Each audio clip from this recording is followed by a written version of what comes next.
Well, strong. Because Yes. I'm still working. Okay. But let's talk about this.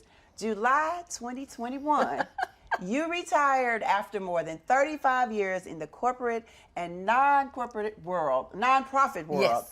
launching your coaching and consulting firm, the Bracy Group. Talk to us about the vision. What is that all about? Well, the vision is really inspiring others.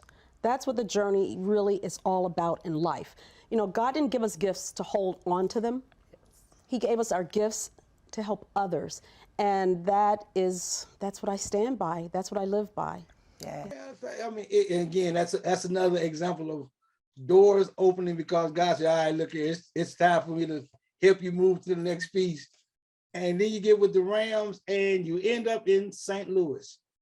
Yeah, so I end up in St. Louis in 12 years, just really a great career. Loved my job, but was getting a little bored again and decided I wanted to open up my own day spa because I love the spa, love spas, love, and love. That's my hobby. And so I heard about the CFO for the Arizona Cardinals football team retiring. Okay. So I sent my resume to the owners of the Arizona Cardinals football team, interviewed, and I got that job. Right. So my husband and I moved from St. Louis after 12 years with the Rams to work for the Arizona Cardinals as their CFO, Chief Financial Officer. And immediately, June 2007, off the plane, immediately knew, mistake. Like 115 degrees. Now I don't like heat anyways. So what? Like I said, now that I have the inside scoop, like I said, from what I heard when you were here and you left to go to Arizona, I'm like, oh yeah, I say she's back in the heat thing, but now I know the background. No, that's the deal killer right there. And I just knew. So I thought of, this is what I thought, Cecil. Oh, well, the Lord is sending us to Arizona, Phoenix, so I can open up my day spa. Hey, there you go. Opportunity. You saw it. It made sense to me, I mean, this like spa haven in Phoenix. And you can, I promise you, 2 years, I hit every 5-star spa in Phoenix. I promise you. You say on the plane, you say, yes. Yes, that door opened you. Hey. Spa, here I come. And so worked a year. After the first year, I knew this is not a good fit. About a year and a half, a friend from St. Louis came to Phoenix, said, Adrian, so tell me, how are you doing? And I said, wow, really? I don't like the city. My job is just not a good fit. And I really miss St. Louis. And she said, we'll get you back.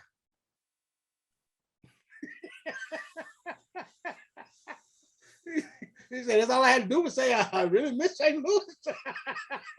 And the funny thing is, Cecil, I believed her. Well, see, and again, that's the key piece. Now, you've said it twice. The key piece is the people tell you something and you believe it. So, hey. I believed it. So, a couple of months went by and I took a course, a webinar called Writing Your Personal Mission Statement. Okay. And so included in my personal mission statement was inspiring and enhancing the lives of women and girls. Okay. So I believed that my next career would be working with women and girls. I had no clue at the time. And so, 6 months later or 8 months, I don't even know, she emailed me, called me and said, hey, the CEO of YWCA St. Louis. Well, okay, let me back up. 2 months prior, she called me and said the CFO of YWCA was retiring. The CFO. Right, Okay, now right, I'm a CFO, right? And I'm right, thinking, right. oh, I can do that. Yeah. And I said, so what's the salary? And she told me. And I said, not the right job for me. Is that? You know, I love it. But I'm sorry. There's just, you know, right. yeah. As much as I want to say yes, just no, I can't. That's a little bit too low. Well, 2 or 3 months later after that, she said, well, now the CEO is retiring. And I said, oh, okay, now that I can handle. So even though it was a cut, it was still a cut in pay. It wasn't as drastic as, Okay, you know, gotcha, yeah, gotcha. yeah, it wasn't as drastic. So I had to take that cut in pay, but then, you know, the Lord just led us right back here to my beloved St. Louis. And so stayed at the YWCA for 12 years as the CEO. Wow, see, look, didn't know all of that about Sister Bracy. Didn't know all that. Now I want to go back though to the Rams piece. So you are a part of the Super Bowl champions of St. Louis, the Rams. Yes. What was part of your job in any of that? Did you have a specific part in the behind the scenes with the Super Bowl time? We're talking about Super Bowl time. Yeah. Well, that's the beauty of accounting again. So as an accountant, as CFO, VP of finance, whatever position you want to call it, our job is to make sure that the finances are right. Because in any business, whether it's sports, whether it's nonprofit, whether it's a small ma pa, whatever it is, your accounting, your books need to be made right. And so my job, of course, was overseeing payroll, which is a really big piece of every company. Payroll is important. So as the VP of Finance, CFO, that position oversees payroll, of course, and then it oversees the writing of all the bills. Gotcha. So, that's an important thing. You got to be able to pay those bills in order to get to the Super Bowl. Right. You got to be able to pay those players in order to get to the Super Bowl. And then other things that was really important was helping, not just my accounting role, but there are other areas of like the hotels, helping to assist with, not that I had to do it, but just helping. You kind of so everybody chipped in during the Super Bowl. Right. So I did things that I probably wouldn't do, I didn't do normally, but making sure some of the sponsors were taken care of. Gotcha. So things like that. I didn't have to do anything with football operations. Gotcha. Okay. Just the business side of it. Okay. We had tons of sponsors. It's a lot. Oh God, it was a lot to go into it. The hotels, working with the hotels, making sure that things were paid on time and things were done correctly. And so, yeah, so there was a lot, but it was fun. Look, it was worth, and then, the parade, I didn't have to do anything with it, but, I had to make sure things were, paid, right? Yeah, somebody had to pay for that graffiti. For that's confetti and stuff falling. Somebody got to do it. Somebody had to do it. Somebody had to pay for those beautiful rings we have. Yeah. See, and look, and I was going to ask you earlier to show your ring, but I've seen it up close. So, hey, yeah, that's a nice ring for a pretty penny. It's a nice ring. Yes. And unfortunately, I forgot to even put it on today. So I don't have it. But then, I was also fortunate. We talking about the St. Louis Rams Super Bowl, which we won, and then we went again and we lost to New England. That was the beginning of the New England dynasty. Yeah. I know it hurts. Yeah, we don't want to talk about that one. We don't want to talk about that. But I was fortunate. So when I went to Arizona Cardinals football team, Kurt Warner was there. Right. And so I remember when I was, my start, and I said, can someone just ask Kurt to come upstairs? So he came up and I'm like, Kurt, we're going to go to the Super Bowl. And next year we did. So I have another ring with the Arizona Cardinals. See, look at you. Just a winner. Just winning all around you.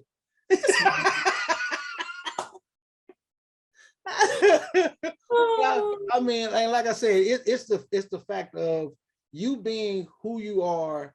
It's not a turn on or a turn off switch. It's, hey, you age. It's the point of, like I said, at church, until Pastor said, hey, I just say, hey, that's Miss Adrian. How you doing? That's Sister Adrian. Hey, that's Vito's wife. Look, that's Sister Adrian, Vito's wife. Yeah, Vito's wife. Really, that's what it was. Oh, that's Vito's wife. I didn't even know Adrian. Most people say, oh, Vito's wife. That's Vito's wife. That's me. They talk about, yeah, well, Adrian is the CFO. She said, what? Wait a minute. Who? Okay.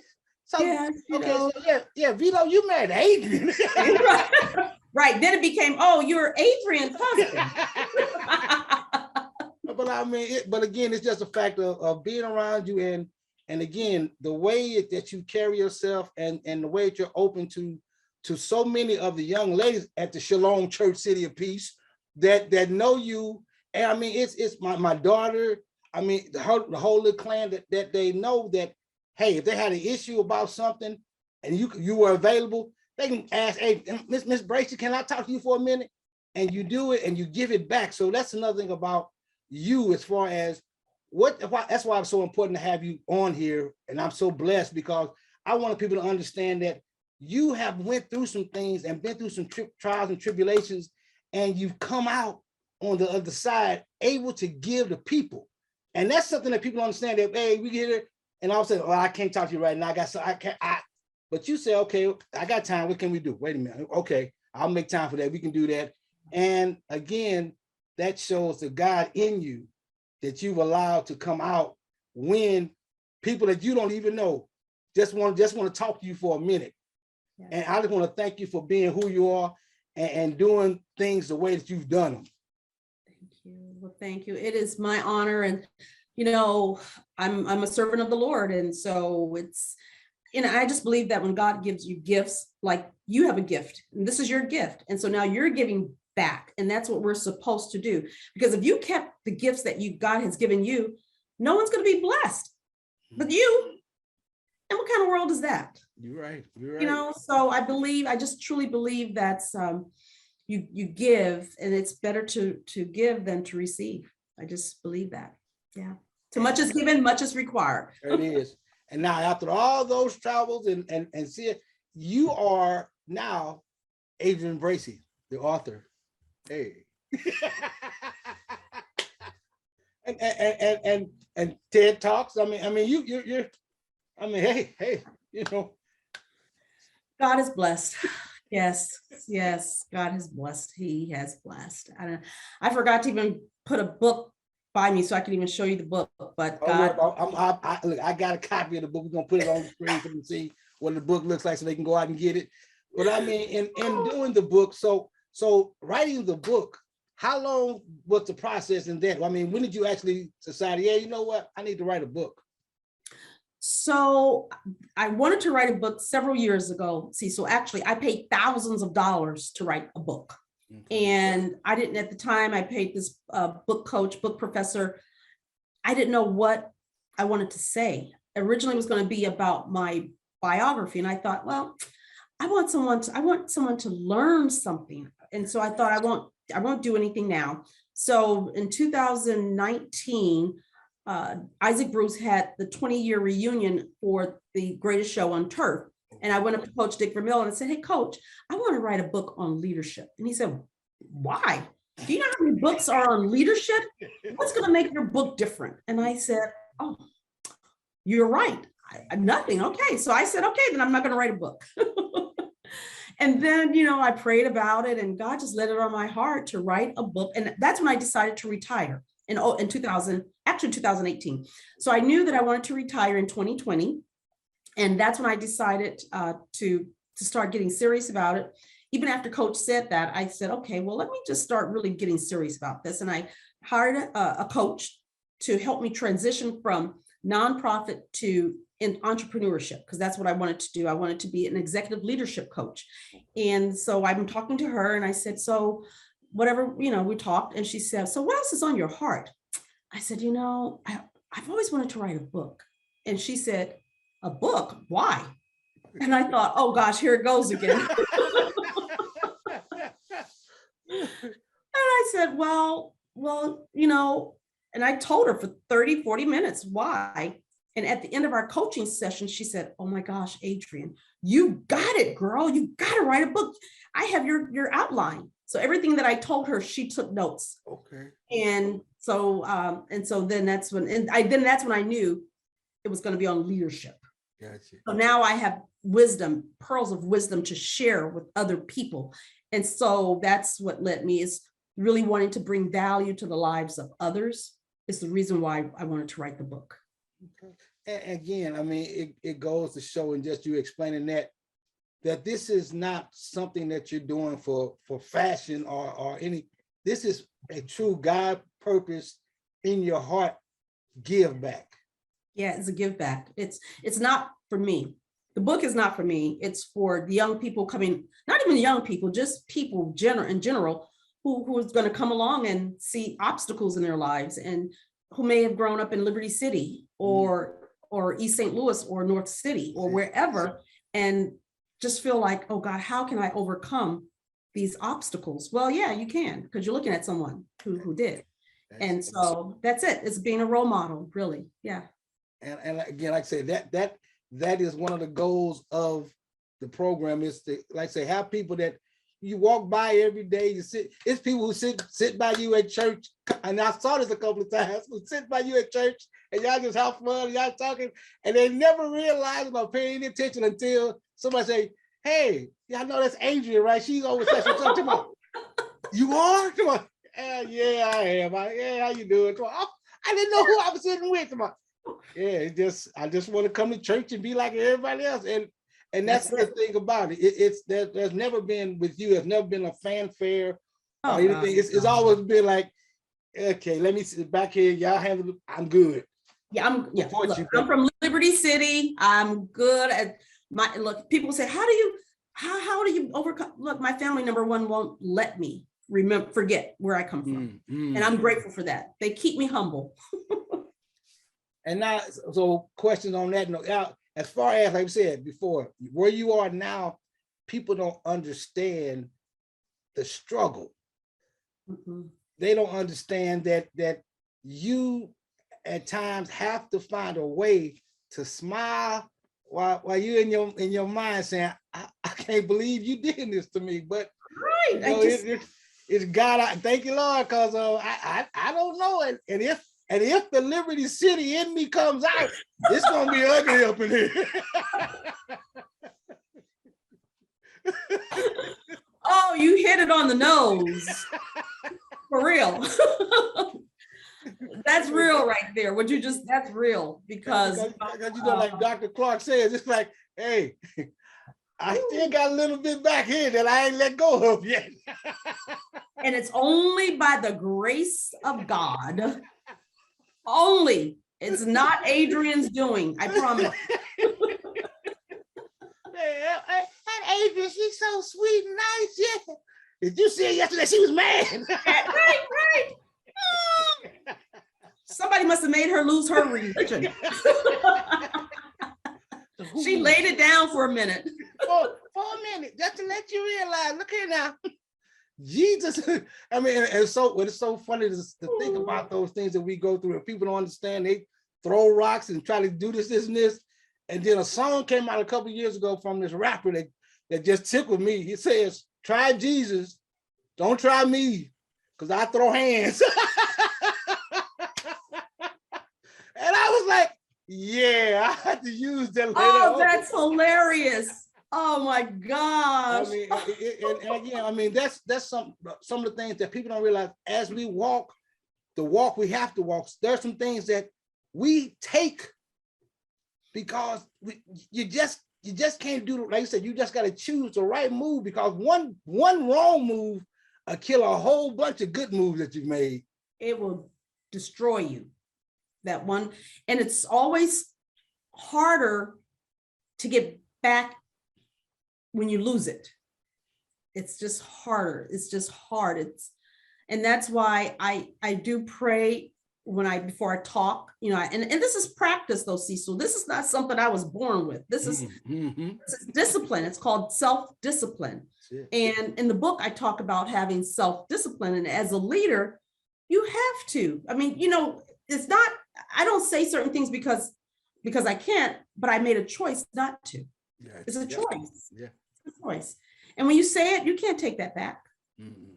You can try, you can apologize. I'm sorry, please forgive, but you can't take it back. You can't take it back. No, you said that, so evidently you fought on that for a minute for you to say what you said. But hey, again, like you said, you just gotta, all right, and keep on moving. And keep on moving, because Maya Angelou says people won't remember all the time what you say, but they'll remember how you make them feel. That's it.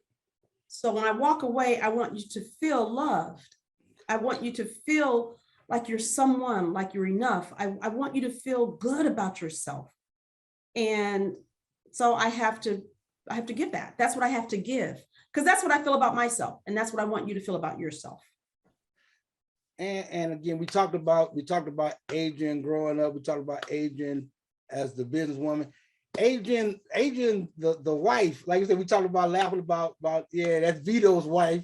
But I mean, it's being in your own shadow and standing up and having a support system as a husband around you.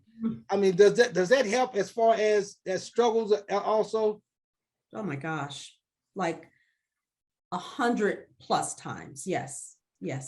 And that's what's so important, is having the support system, whether it's your husband, whether it's your best friend, whether it's your teacher, your pastor. But it's so important having that support system, and being a wife to a man who is, 6'6", 260, who looked like he played football, that's, and I know it, sometimes it's probably difficult for him. And sometimes in the shadow of a wife, back in the Rams days and so forth, because I was in the light. And right. So, but having that support, having him say, it's not look, number one, I'm in it to win it. And it's not about him, and it's about us. And so and he has always, Cecil, I mean, always supported me. When I wanted to go to Phoenix with this job, let's do it. No hesitation. When I wanted to come back to St. Louis, let's do it. It's what's best for you, because what's best for you is what's best for us, right. Which is what's best for him. And so that is important. I would suggest to anyone, having that support system. We want to do it on our own, but honestly, we were not made to be independent. We were made to be interdependent. And that's what God wanted us to be. And when I tell this, when I tell people how Kurt Warner at the time, Greatest Show on Turf, he was the MVP of the Super Bowl, but he couldn't have done that by himself. He had to have the offensive line. He needed Big O as the left tackle. He needed Fred Miller. He needed Isaac Bruce, so when he can throw the ball. But when his arm was tired, he had to pass it off to Marshall Faulk. So he had a team. He had support. And that's the way I look at myself. It's like, I'm not Adrian by myself. It was my husband who was there, to help me, and my family and my Shalom family members, my pastor Clark. I mean, I've had so many people praying for me and supporting me. And that's why I am who I am today. It wasn't because of something I did by myself. No, I had support. And so, yes, it's important. I mean, boy, I'm telling you, Ms. Bracy, I'm so enjoying this conversation, because I know. Learning so much about each other. Time to go. I know. Look, what's that Mr. Rogers' Time to Go song? I can't remember that song. That was good, Adrian. I can't remember the song, but I just remember as a little girl, something about, we'd love to be together, but whatever, but it's time to go. Great. You look, you done got the Mr. Rogers, and then you turn around and really sing the Carol Burnett song. But it's okay, Adrian. It's okay. I got you. That is hilarious. I got you, eh? I'm so glad we had this time together. I got you. Hey, that's that love. That's that love. That's that connection. I'm here for you, Adrian. I'm here. Right. That's that support. And you're not even old enough to know that song. So I'm impressed that you even Hey, I watch a whole lot of TV. I'm good. Yeah, they do have some old ones coming back. So yeah.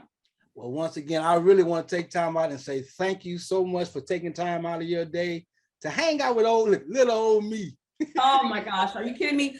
I am so honored that you even thought of me. There's so many other people that's in this community that you could have just called, but you reached out to me, and I am humbled and I'm just grateful. Truly grateful. Tell us the name of the book one more time.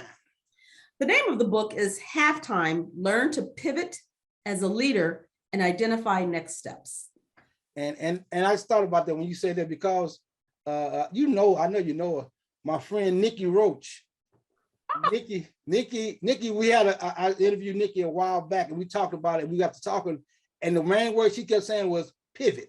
You have to learn how to pivot. So when you say a title book, it's like, yeah, okay, that's another subtle connection. Yes. And sometimes it's even hard because pivot is really just changes, just making a change, and so, but it's all about having your steps, your strategic plan on that pivot, on what steps are you going to take? What are your goals, and so, yeah. But that's another podcast. We'll do that again. That's another one. All right. Actually, I want to just thank you. I love you to death, and love you to death. Thank you. I just want to say, once again, we have Miss Adrian Bracy, author, president, CFO, CEO. She all the modes. all the CFO, all the C and O, all the C's and all those. Thank you so much. Have a great day. You. Rest of your night. Happy holidays, happy New Year. Merry Christmas, all of that. Tell Brother Vito I say what's up. I will give him I promise. And please, just tell the whole family I said hello. And I send my love. Yes. All right. Love you. Love you too, my brother. See God you bless. later. Bye. Thank you. Okay.